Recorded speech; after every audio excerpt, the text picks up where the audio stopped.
సమాచారం కోసం 95 న్యూస్ ఇప్పుడు యాప్ లో మీ ముందుకు వచ్చింది. వెంటనే డౌన్లోడ్ చేసుకుని న్యూస్ అప్డేట్ తెలుసుకోండి. ప్రతి క్షణం ప్రజాక్షేమం కోసం.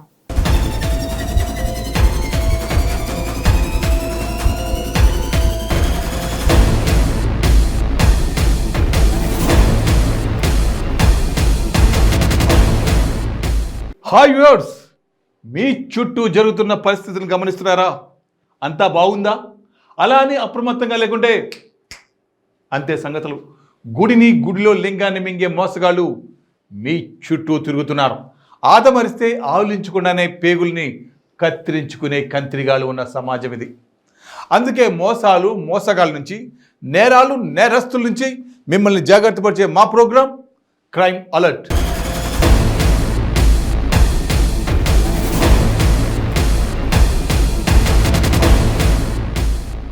ఆడపిల్లలను కంటికి రెప్పలా కాపాడుకున్న ఏదో ఒక రూపంలో వారికి అన్యాయం జరుగుతూనే ఉంది.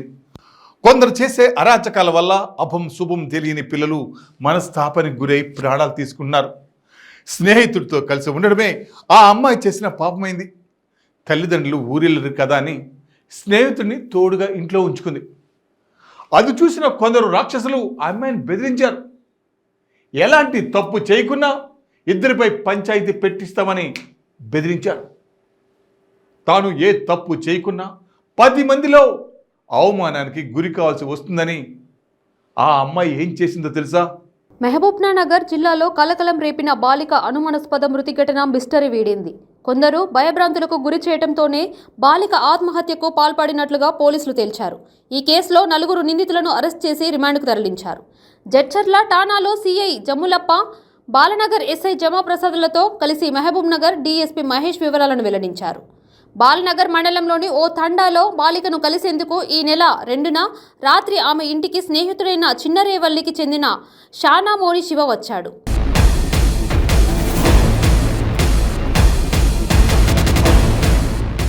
రాత్రి 11 గంటలకు ఇంటి నుంచి బయటకు వస్తున్న శివను బాలికకు బాబాయి వరుసయ్యి అదే గ్రామానికి చెందిన నేనావత్ శ్రీను అలియాస్ డబ్బా శ్రీను, మరో నావత్ శ్రీను అడ్వకేట్, తిరుమలగిరికి చెందిన సింగమోని సుదర్శన్ పట్టుకొని కొట్టారు. శివ ఫోన్ తీసుకొని దాని ద్వారా బాలికకు నేనావత్ శ్రీను చాటింగ్ చేశాడు. బాలికను కలిసిన విషయంపై కుల పెద్దలకు చెప్పి పంచాయతీ పెడతామని బ్లాక్మెయిల్ చేసి 10,000 డిమాండ్ చేశారు. బాలిక ఇంటికి వెళ్లి తలుపులు కొట్టి లేపే ప్రయత్నం చేయగా ఆమె తెరవలేదు. శివ వద్ద ఉన్న 3,000 తీసుకుని మిగిలిన డబ్బులు ఉదయం ఇచ్చి ఫోన్ తీసుకెళ్లాలని చెప్పారు. తర్వాత ముగ్గురు కలిసి బాలికను భయభ్రాంతులకు గురిచేశారు.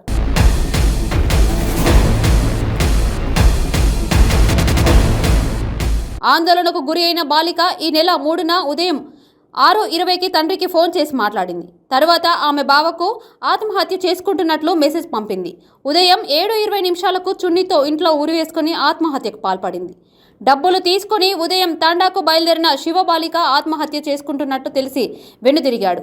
శివ ఇంటికి రావడం వల్లనే బాలిక ఆత్మహత్యకు పాల్పడిందని డబ్బా శ్రీను, నేనావత్ శ్రీను, సుదర్శన్ తండావాసులను తప్పుదోవ పట్టించే ప్రయత్నం చేశారు.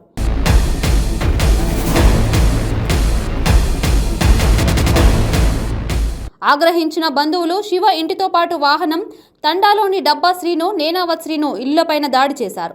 వాహనాలకు నిప్పంటించారు. బాలిక మృతదేహాన్ని జడ్చర్ల ప్రభుత్వం ఆసుపత్రికి తరలించగా పోస్టుమార్టం చేయకుండా కొందరు అడ్డుకొని ఆందోళన చేపట్టారు. బాలికపై అత్యాచారానికి పాల్పడి హత్య చేశారని బంధువులు ఆరోపించడంతో ఫోరెన్సిక్ నిపుణుల సమక్షంలో పోస్టుమార్టం చేశారు. అత్యాచారం జరిగిందా లేదా అన్నదానిపై నివేదిక రావాల్సి ఉందని డీఎస్పీ తెలిపారు. 4 నిందితులు ఎంపీటీసీ సభ్యుడు వెంకట్రామ్ నాయక్ను కలిసి సీఐ ముందు లొంగిపోయినట్లు చెప్పారు.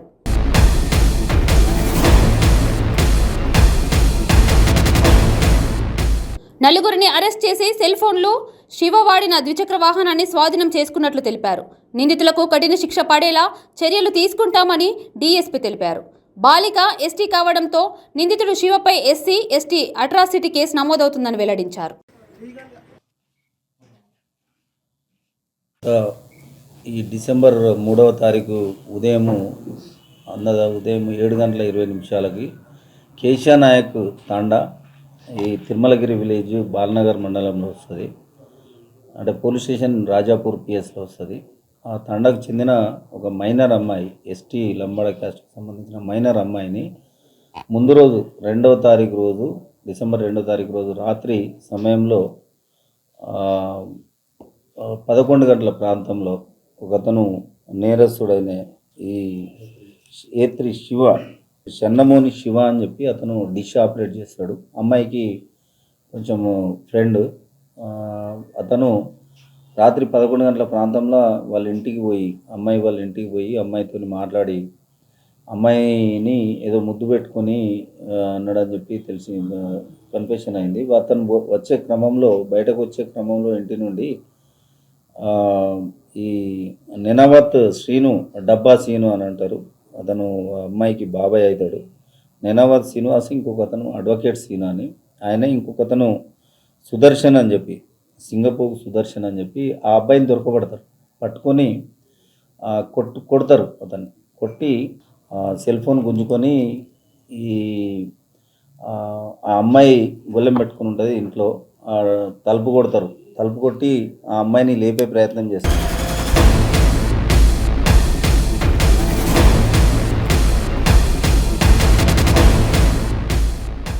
న్యాయం చేసే పోలీసులకు కూడా ఒక్కోసారి అన్యాయం జరుగుతుంది. 24 గంటలు కష్టపడి ప్రజలను కాపాడే పోలీసులు ఉన్నతాధికారుల చేతుల్లో మోసపోతున్నారు. మన పోలీస్ స్టేషనే కదా అనుకునే పరిస్థితి లేదు. అందులో అవినీతికి పాల్పడే అధికారులు ఉంటే సామాన్యులైనా తోటి సిబ్బంది అయినా వాళ్లకు ఒకటే. తాను పనిచేస్తున్న స్టేషన్లో ఓ ఎస్ఐ చేతిలో మోసపోయి పురుగుల మందు తాగి ఆత్మహత్యాయత్నానికి ప్రయత్నించాడు ఓ హోంగార్డ్. కొన ప్రాణాలతో కొట్టుమిట్టాడుతున్నాడు. ఈ సంఘటన ఎక్కడ జరిగిందో తెలుసా? కర్నూలు జిల్లా ఎమ్మిగనూరు రూరల్ పోలీస్ స్టేషన్లో హోంగార్డ్ ఆత్మహత్యాయత్నం సెల్ఫీ వీడియో కలకలం రేపింది. రక్షక్ వాహనంకు డ్రైవర్గా విధులు నిర్వహిస్తున్న చెన్నప్ప గత కొన్ని నెలల క్రితం పొలం కొనుగోలు చేసి అందులో పైప్ లైన్ వేసుకున్నాడు.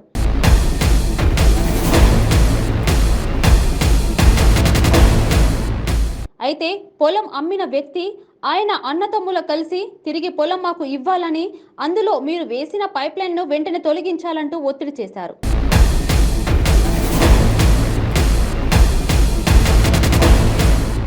ఈ విషయంపై రాజకీయ నాయకులు జోక్యం తెచ్చారు.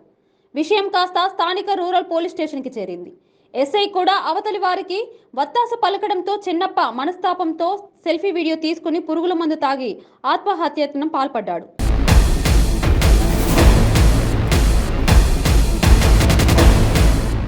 పనిచేస్తున్న స్టేషన్లోనే తనకు అన్యాయం జరిగిందని ఆవేదనతో నేరుగా ఎస్ఐ రూమ్కి వెళ్లి కింద పడ్డాడు.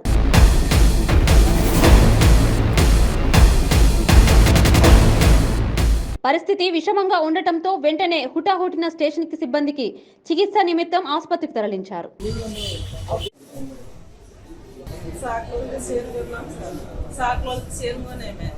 చేనుకొని ఇంకా డబ్బులు పెట్టే కొన్నాము 7 లక్షలకి. కొన్ని సంవత్సరం మా పేరే రిపీట్ అయింది.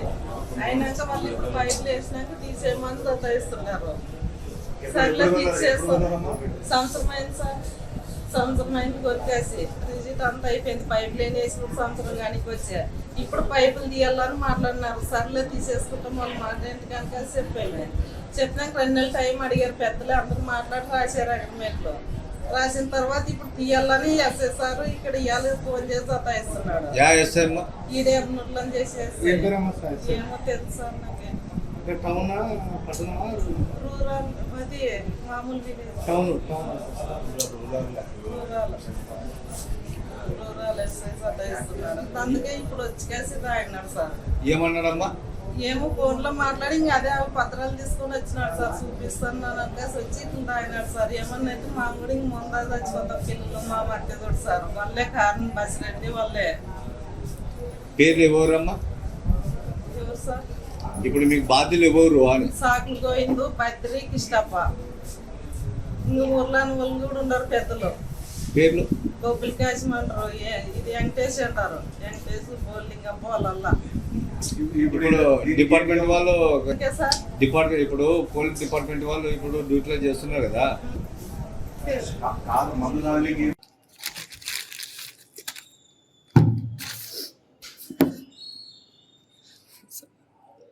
సార్ నా పేరేం చెన్నప్ప సార్. హోంగార్డ్గా పనిచేస్తున్నాను. నేను 6.5 లక్షలకి పైప్ లైన్ కోసం పొలం కొన్నాను సార్. అది కొని 8 నెలల కింద పైప్ లైన్ అన్నీ వేసుకొని 12 లక్షలు ఖర్చు పెట్టినా సార్. కార్పొరేషన్ బ్యాంక్లో లోన్ తీసుకొని నా పొలం పెట్టి చేసిన సార్. ఇప్పుడు వీళ్ళు మరి అన్నదమ్ములు గొడవపడి నాకు అడ్డం తిరిగి పైప్ లైన్ బెరకల్లా మరి వాపస్ చేయాలని పెద్దలతో దౌర్జన్యం చేసి వాపస్ చేసి కానీ మరి నా డబ్బులు నాకు ఇస్తానని 6.5 లక్షలు పెట్టినారు సార్. డబ్బులు ఇవ్వలేకున్నా కానీ మరి ఇప్పుడే బెరకల్లని నన్ను దౌర్జన్యం చేస్తున్నారు సార్. దీనికి కారణం చాకలి గోవిందు,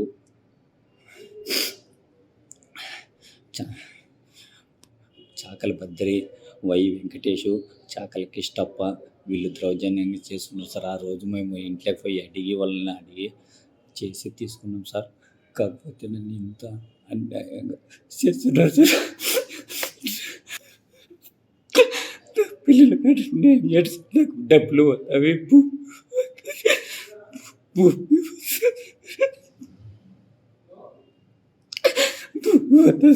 సార్ దయచేసి సార్ నా పిల్లల కన్నా డబ్బులు ఇప్పించి అప్పులు కట్టేయండి సార్. అప్పులు కట్టి సార్ డబ్బులు కట్టేటట్టు వాళ్ళు దౌర్జన్యం చేస్తున్నారు సార్. వెంకటేశ్వర అంత రాజకీయం చేసి నన్ను చేస్తున్నారు సార్. మా టీడీపీలో ఎంపీటీసీ అని నన్ను ఈ విధంగా సతాయిస్తున్నారు సార్. ఉంటా సార్.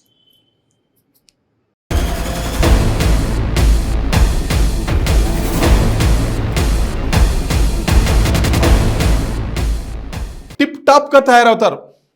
చూస్తేనే బొట్టులో పడిపోయేలా ఓర చూపుతో కవ్విస్తారు. అంత మోడర్న్ డ్రెస్లే వేసుకుంటారు. సమాజ సేవ పేరుతో అనాథాశ్రమాల పేరుతో చందాలు అడుగుతారు. పుసుక్కున జేబులో నుండి 500 రూపాయల నోటు తీసారా అలా లాగేసుకుంటారు. 100 రూపాయలు ఇస్తే అసలు తీసుకోరు. 10 మంది అమ్మాయిలు ఓ ముఠాగా ఏర్పడి వాహనదారులను నిలువు దోపిడీ చేస్తారు. ఈ ముఠాను హైదరాబాద్ పోలీసులు పట్టుకొని కేసు నమోదు చేశారు. మళ్ళీ నగరంలో కనిపించొద్దని హెచ్చరించి పంపించారు. ఈ ముఠా ఇప్పుడు కర్నూలు జిల్లాలో తమ పని కానిచేస్తున్నారు. మీకు ఎక్కడైనా ఈ ముఠా తారసపడితే పోలీసులకు సమాచారం అందించండి. పశ్చిమ బెంగాల్ రాష్ట్రంకు చెందిన 10 మంది అమ్మాయిలు పల్లెల్లోకి వచ్చి డబ్బులు గుంజుకుంటున్నారు.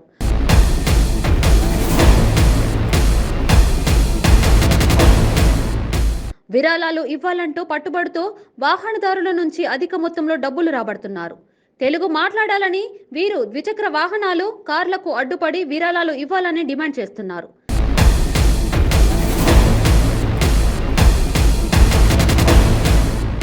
భాష అర్థం కాక వారు అడిగింది కాదనలేక ఇచ్చుకోవాల్సి వస్తుంది. తూర్పు గోదావరి జిల్లా కడియం మండలంలో 2 రోజులుగా వీరి ఆగడాలకు హద్దు అదుపు లేకుండా పోతుంది.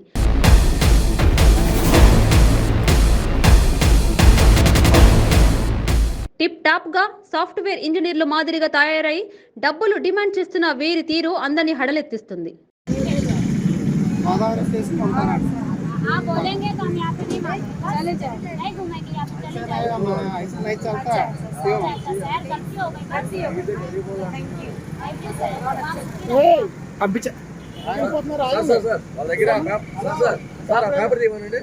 వెళ్ళిపోతున్నట్టు పేపర్ తీయమనండి.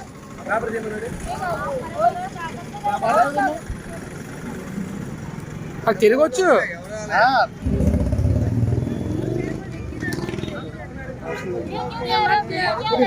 न्यूज़ के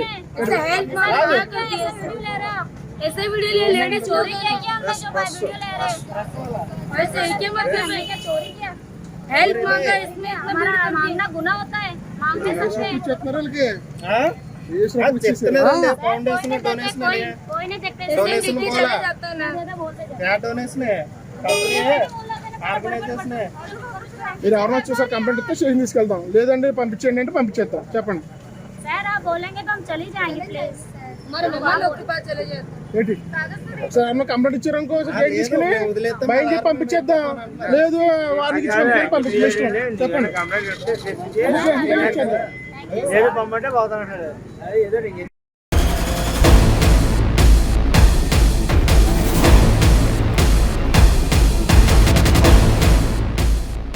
అక్రమ సంపాదనకు కొందరు అరులు చేస్తున్నారు. ఆ అక్రమ సంపాదన కోసం యువత భవిష్యత్తును బుగ్గి పాలు చేస్తున్నారు. గంజాయి మహమ్మారిని మైనర్లకు అలవాటు చేసి వాళ్ళు పబ్బం గడుపుకుంటున్నారు. అది అలవాటు చేసుకున్న పిల్లలు జీవితాన్ని సర్వనాశనం చేసుకుంటున్నారు. చిన్న చిన్న వ్యాపారస్తులు ఈ గంజాయి అక్రమ దందా చేస్తున్నారు. 3 గంజాయి వ్యాపారులను మంగళఘాట్ పోలీసులు అడ్డంగా బుక్ చేశారు. హైదరాబాద్ నార్కోటిక్ ఎన్ఫోర్స్మెంట్ వింగ్ సిబ్బందితో కలిసి మంగళహాట్ పోలీసులు 3 గంజాయి వ్యాపారులను, ఒక గంజాయి రవాణాదారుని అదుపులోకి తీసుకున్నారు.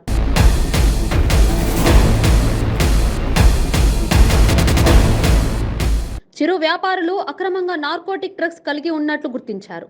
ఈ క్రమంలో వారి వద్ద నుంచి 72 కేజీల గంజాయిని పోలీసులు స్వాధీనం చేసుకున్నారు.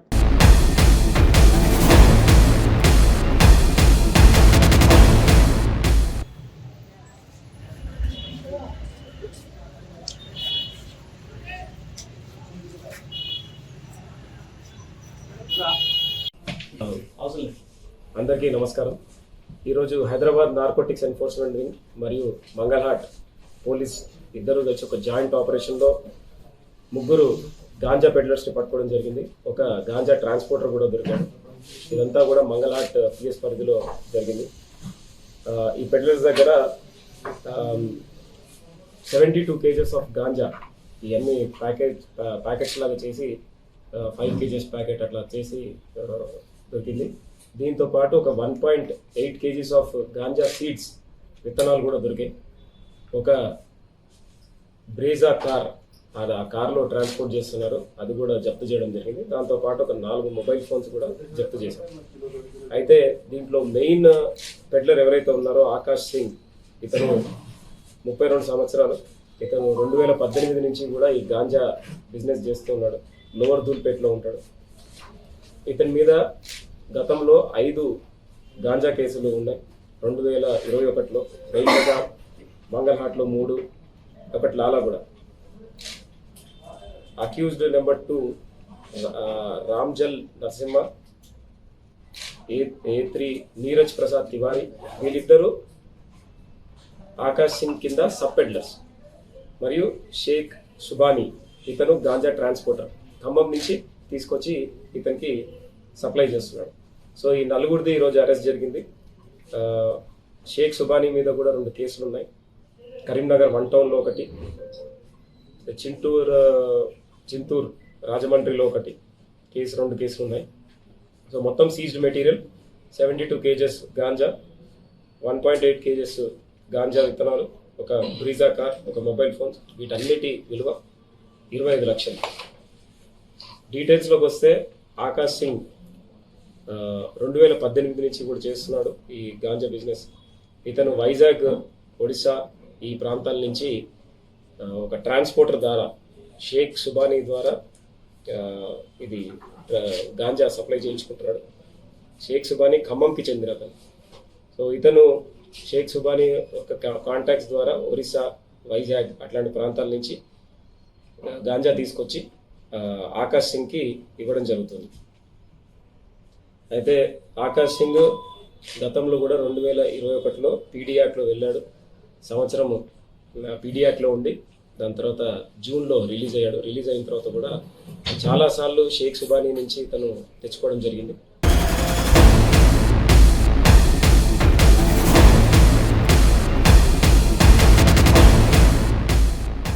సో వివర్స్, ఇది ఇవాల్టి క్రైమ్ అలర్ట్. మరిన్ని క్రైమ్ న్యూస్తో మళ్ళీ రేపు ఇదే సమయానికి మీ ముందుకు వస్తుంది క్రైమ్ అలర్ట్. చూస్తూనే ఉండండి నైట్ 1 న్యూస్. ప్రతి క్షణం ప్రజాక్షేమం కోసం.